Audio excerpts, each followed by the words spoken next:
محمد وعلى آله وأصحابه أجمعين. أما بعد فأعوذ بالله من الشيطان الرجيم. بسم الله الرحمن الرحيم. وما خلقت الجن والإنس إلا ليعبدون. صدق الله العظيم. قابل احترام صدر جلسہ ڈائس پر تشریف فرما معزز علماء کرام، محترم بزرگوں، نوجوان ساتھیوں، پس پردہ تشریف فرما ہماری مائیں بہنیں، مدرسہ صفت المسلمین کے ذمہ داران، اساتذہ کرام، عزیز طلباء، یہ موقع ہم سب کے لیے اللہ کے شکر کا ہے کہ ہمارے اس علاقے میں تقریباً 12 سال سے چلائے جانے والے اس مدرسے کا آج سالانہ جلسہ ہے، اور الحمدللہ ہر سال کی طرح کچھ ہمارے بھائی، ہمارے بزرگ علماء کرام کے ذریعے تکمیل قرآن کی سعادت حاصل کریں گے۔ اس وقت ناچارم، اس کے اطراف دور دراز سے جو طلباء کے سرپرست، ماں باپ، علاقے کے بزرگ، نوجوان اور خواتین جو آئی ہوئی ہیں، انہیں اس بات کو ذہن میں بٹھانا چاہیے کہ یہ مدرسے کیوں ضروری ہیں، یہ کیا کام کرتے ہیں، اس کی اہمیت کتنی زیادہ ہے، اس کے بغیر ہماری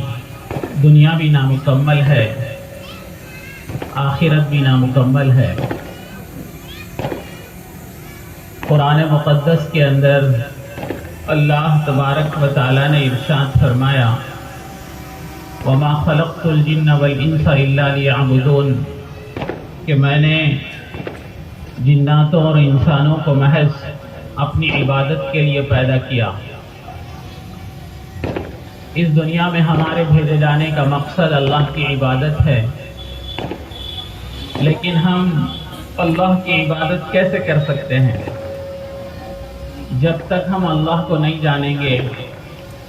اللہ کن چیزوں سے خوش ہوتے ہیں ان کو نہیں جانیں گے،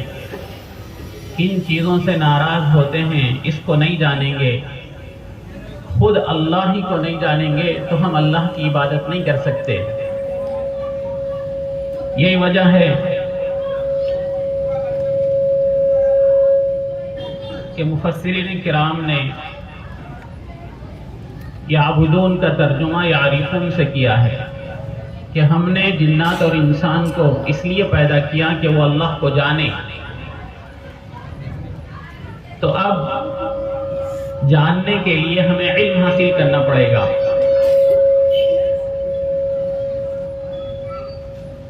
اسی وجہ سے اللہ تبارک و تعالی نے ہمیں جو سب سے پہلا حکم عطا فرمایا ہے، آپ سنتے رہتے ہیں مسجدوں میں ہمارے علماء خطاب کرتے ہیں، مدرسے کے طلباء آپ کے سامنے اسلام کی تاریخ کو بیان کرتے ہیں